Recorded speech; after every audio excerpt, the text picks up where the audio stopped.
నమస్తే, welcome to Andhra Prabha. So group 1 విద్యార్థులకు తెలుగు మీడియంకు సంబంధించి ఒక్కొక్కరికి 200 మార్కులు తక్కువ వచ్చినాయి. సో పెద్ద ఎత్తున వాళ్ళైతే ఉద్యమిస్తున్నారు ప్రభుత్వం పైన. సో మాట్లాడదాం. బీఆర్ఎస్ నాయకులు రాకేష్ రెడ్డి గారు ఉన్నారు. అన్న ఎట్లా చూస్తారన్నారు? అంటే TGPSC is a very prestigious organization. In fact it is a constitutional body. అలాంటి ఆర్గనైజేషన్ నిర్వహించేటువంటి పిఎస్సి పరీక్షలో గ్రూప్ 1 ఫలితాల్లో 563 పోస్టులు ఉంటే టాప్ 500లో ఒక్కరు కూడా తెలుగు మీడియం వాళ్ళు లేరు. ఏంది ఘోరం అని ప్రశ్నించడానికి ఈరోజు సోమాజిగూడ ప్రెస్ క్లబ్లో ఈ యాస్పిరెంట్స్ అందరూ కలిసి ఈ జాబ్ల కోసం కొట్లాడేటువంటి వాళ్ళందరూ కలిసి చర్చను చేపట్టడం జరిగింది. తెలుగు భాష కోసం, తెలుగు యాస కోసం కొట్లాడినటువంటి గడ్డ ఇది. తెలుగు భాష కోసం, తెలుగు ప్రజల ఆత్మగౌరవం కోసము తెలుగుదేశం పార్టీని స్థాపించి ఢిల్లీ వీధుల్లో తెలుగు ప్రజల గౌరవాన్ని కాపాడినటువంటి ఎన్టీ రామారావు గారి పుట్టినటువంటి చరిత్ర ఇక్కడ ఉంది. అదేవిధంగా తెలంగాణ భాష యాసలతోని ఢిల్లీ మెడలు వంచి తెలంగాణ రాష్ట్రాన్ని సాధించినటువంటి ఘనత కేసీఆర్ గారికి ఉంది. కానీ దురదృష్టకరమైనటువంటి విషయం ఏంటంటే ఈ గడ్డ మీద అసలు తెలుగు భాషను ఖతం చేసేటువంటి వ్యవహారం టీజీపీఎస్సీ ఈ గ్రూప్ 1 ఫలితాల ద్వారా చేసింది. మీరు ఒక్కటి చెప్పండి, మన పబ్లిక్ సర్వీస్ కమిషన్లో మనం నిర్వహించుకునేటువంటి పరీక్షల్లో అసలు ఒక్కరు కూడా ఎలిజిబుల్ కాదా? అంటే దీని బదులు సపరేట్గా మీరు ఏం చేయాలంటే ఆ నోటిఫికేషన్ ఇచ్చినప్పుడే ఈ తెలుగు మీడియంలో చదివేటోడు ఎవరు కూడా ఎంఆర్ఓ కావద్దు, ఎంపీడీ కావద్దు, డిప్యూటీ కలెక్టర్ కావద్దు, డిఎస్పీ కావద్దు, మీకు అర్హత లేదని చెప్పండి, అయిపోతుంది. తెలుస్తుంది ఒక్కొక్కరికి 200 మార్క్స్ తక్కువ వచ్చినట్టు. అంటే ఇంగ్లీష్ వాళ్ళకి 550 వస్తే తెలుగు మీడియం వాళ్ళకి 350. Exactly, there is a lot of variation in the result. ఐఐటీలో చదువుకొని యూపీఎస్సీ ఇంటర్వ్యూ కనుక పోయొచ్చినటువంటి వాళ్ళకి 370, 380 వస్తాయి. టాపర్కి 500 వస్తుంది, 550 వస్తుంది. 370 ఎక్కడ, 550 ఎక్కడ? ఇంత వేరియేషన్ ఎందుకు ఉంది? అసలు కొంతమంది ఏమో టీజీపీఎస్సీ యాస్పిరెంట్స్ ఏమంటారు, గ్రూప్ 1 యాస్పిరెంట్స్ లేదన్న థర్డ్ వాల్యుయేషన్. థర్డ్ కాదురా బాబు, అసలు సెకండ్ వాల్యుయేషన్ జరగలే. సెకండ్ వాల్యుయేషన్ జరిగితే ఇంత వేరియేషన్ ఉండదు. ఏదో 10వ తరగతి పేపర్లు, ఇంటర్మీడియట్ పేపర్లు దిద్దింది ఈ గ్రూప్ 1 పరీక్ష పేపర్లు. ఇంత నిర్లక్ష్యము, ఇలాంటి భావన ఇది కరెక్ట్ కాదు. ముఖ్యమంత్రి ఇప్పటికైనా ఆలోచించుకోవాలా. ఆయన 40 సార్లు ఢిల్లీ పోయాడు, ఢిల్లీ ట్రిప్ వేసాడు. ఒక్క ట్రిప్పు ఈ అశోక్ నగర్కి వచ్చినా కూడా ఆయనకు అసలు విషయం ఏందో అర్థమవుతుంది. నువ్వు 40 సార్లు పోయింది నీ ఉద్యోగం కాపాడుకోవడానికి కదా. మరి ఇంత వేల మంది, లక్షల మంది ఉద్యోగాల గురించి నువ్వు ఒక్కసారైనా రావచ్చు, ఎందుకు వస్తలేవు? నువ్వు తెల్లారు లేస్తే నన్ను ఎవడు పడతలేడని చెప్పి సభలో మొత్తుకుంటాను కదా.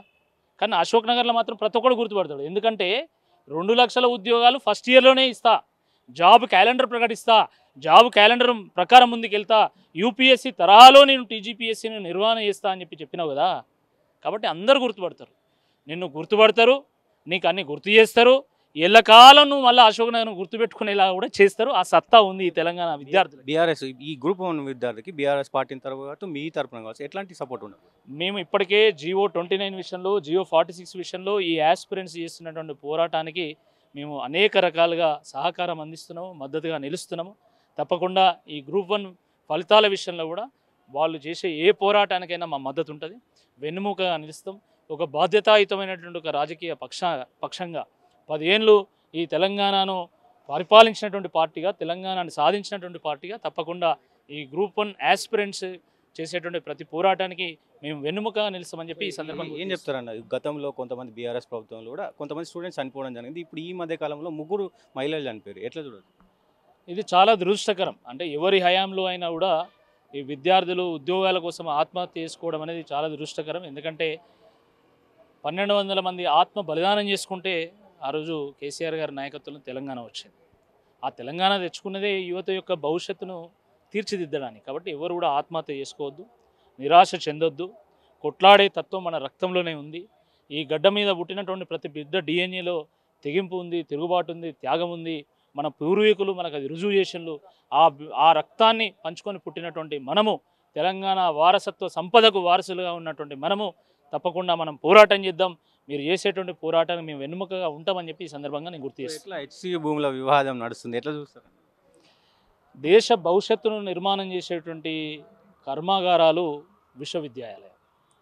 అనేక మంది మేధావులను, బుద్ధిజీవులను, ఈ దేశానికి, రాష్ట్రానికి దిశ నిర్దేశం చేసేటువంటి వాళ్ళను తయారు చేసేటువంటి సంస్కార కేంద్రాలు విశ్వవిద్యాలయాలు.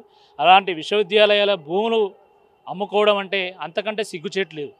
భూములను అమ్ముకొని పరిపాలన చేయాలంటే ఎవడైనా ఇక్కడ నిల్చున్న మనందరం కూడా అర్హులమే ముఖ్యమంత్రి కావడానికి. దానికి రేవంత్ రెడ్డి వచ్చి పరిపాలన చేయాలా, దానికి కాంగ్రెస్ పార్టీ వచ్చి పరిపాలన చేయాలా? అయినా కాంగ్రెస్ నైజం ఏందో ఈయన రుజువు చేస్తున్నాడు, ప్రజలందరికీ అర్థమైపోయింది. ఇది చాలా దుర్మార్గము. ఆయన రాహుల్ గాంధీ ఆయన 20 ఏళ్ళ నుంచి కలగంటాడు ప్రధానమంత్రి కావాలని. కలలు కనడం తప్పులేదు, కానీ దేశం పట్ల ప్రేమ కూడా ఉండాలి కదా, అది రుజువు చేసుకోవాలి కదా. ఈరోజు నీకు ఒక అవకాశం వచ్చింది. ఈయన జాతీయ పక్షిని చంపుతాడు, కేంద్రీయ విశ్వవిద్యాలయ భూములను అమ్ముకుంటున్నాడు. నీకు ఏమాత్రం దేశం పట్ల ప్రేమ ఉన్నా, దేశభక్తి ఉన్నా, జాతీయ చిహ్నాల మీద, జాతీయ పక్షుల మీద నీకు ఏమాత్రం గౌరవం ఉన్నా, చిత్తశుద్ధి ఉన్నా, వెంటనే రేవంత్ రెడ్డి గారిని ముఖ్యమంత్రి చేయనించాలి, తొలగించాలా. చామల కిరణ్ కుమార్ రెడ్డి గారు ప్రెస్ మీట్లో 19 సంవత్సరాల నుంచి అది కోర్టులో ఉంది. సో వృక్షాలన్నీ మొలిచినాయి, జంతువులు వచ్చినాయి, అది దానికి అటవీ శాఖ కాదు ఇది అని కామెంట్ చేశారు. అంటే అటవీ జంతువులు అయితే అల్లు ఉన్నాయి కదా, అటవీ వృక్షాలు అయితే ఉన్నాయి కదా, మరి అలాంటప్పుడు అటవీ చట్టాలు వర్తించాయా? ఆయన ఒక లోక్సభ సభ్యుడిగా ఉన్నాడు. నువ్వు ఒకటి చెప్పాలి నాకు.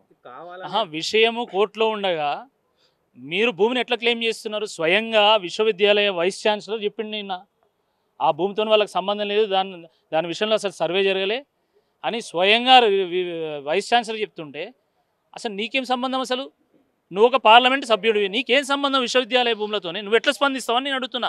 అసలు విశ్వవిద్యాలయం లోపలికి పోలీసు వాళ్ళు ఎంటర్ కావడానికి కూడా వీల్లేదు, కానీ ఏదో దేశం మీద దండయాత్రకు పోయినట్టు 400 బుల్డోజర్లు వేసుకొని రాత్రిపూట పోతారు. మీరు ప్రభుత్వ పెద్దలు కదా, మీరు ప్రజాప్రతినిధులు కదా, మరి మీరు ఎందుకు భయపడతాను? మీరు బాజాప్తే పోనీ, తెల్లారగట్ల పోనీ, ఎందుకు పోతాను? మీరు హాలిడేస్ రోజు ఎందుకు పోతాను? గుంట నక్కర్లా ఎందుకు పోతాను? రండి బాజాప్తుగా, మేము కూడా అని ఉంటాం, దమ్ముంటే పోండి, అప్పుడు చూద్దాం. అంటే కోర్టుల నుంచి తప్పించుకోవాలి, ప్రజల నుంచి తప్పించుకోవాలి, ఈ మీడియా నుంచి తప్పించుకోవాలి అని చెప్పి ఈ రకంగా బీఆర్ఎస్ బీజేపీలు విద్యార్థులను రెచ్చగొడుతున్నారని కూడా అంటారు. ఇప్పుడు విద్యార్థులు మాకు అన్యాయం జరుగుతున్నది, మా విశ్వవిద్యాలయ భూములను గుంజుకుంటున్నారు అని చెప్పేసి వాళ్ళు ఉద్యమిస్తున్నారు. వాళ్ళకు మద్దతుగా నిలవాల్సినటువంటి బాధ్యత మా మీద ఉన్నదా లేదా? గది చెప్పండి నాకు, ఉన్నదా లేదా? ఇప్పుడు మేము ఏం మాట్లాడలేదు, సుశీల్లా వీళ్ళు ప్రతిపక్షంగా ఉండి వీళ్ళు ఏం చేస్తలేరు అని మాట్లాడతారు. ఇది కరెక్ట్ కాదు. ప్రతి ఉద్యమం వెనుక, ప్రతి ఉద్యమానికి మద్దతుగా తప్పకుండా బీఆర్ఎస్ పార్టీ ఉంటుంది. ఎందుకు ఉండకూడదు? మేము ప్రధాన ప్రతిపక్షం ఇక్కడ, ఎందుకు ఉండకూడదు అని నేను అడుగుతా ఉన్నా. కాబట్టి ఈ చిల్లర మల్లర వ్యాఖ్యలు కాదు, ఎవరో ఉన్నారు, అట్లున్నారు, ఇట్లున్నారు అంటే. ఇప్పుడు ఆశా వర్కర్లు రోడ్ ఎక్కితే బీఆర్ఎస్ పార్టీ ఉన్నది, అంగన్వాడీ వర్కర్ రోడ్ ఎక్కితే బీఆర్ఎస్ పార్టీ ఉంది, గ్రూప్ 1 ఫలితాలు చక్కగా రావని చెప్పి నిరసన వ్యక్తం బీఆర్ఎస్ పార్టీ ఉంది, జియో 46 లొల్లి పెడుతుంటే బీఆర్ఎస్ పార్టీ ఉన్నది. ఈ రాష్ట్రంలో ఎక్కడ ఏ లొల్లి జరిగినా కూడా అది బీఆర్ఎస్ పార్టీకి వెనుకున్నట్ట. అచ్చా, అన్నిటికీ వెనుక మేమే ఉంటాం. మరి నువ్వేం చేస్తాను అంటే నీ సాధన అయితే లేదా? పరిపాలన సాధన అయితే లేదా? నీ పరిపాలన చక్కగా ఉంటే ప్రజలు మా దగ్గరికి ఎందుకు వస్తాను?